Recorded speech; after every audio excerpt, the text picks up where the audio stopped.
Norime pristatyti naujas plokštes, mūsų rankų darbo unikalią techniką, kuri turi holografijos efektą, toksai gaunasi judėjimo jausmas. Plokščių pritaikymo galimybės yra neribotos. Tai gali būti ir kolonų apdaila, prekystalių apdaila, sienų, lubų apdaila.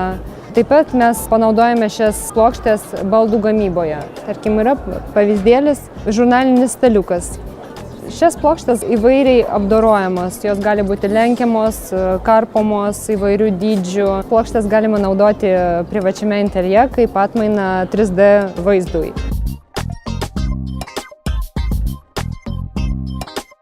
Tai yra unikali rankų darbo technika, kuri sukuria gilumos jausmą.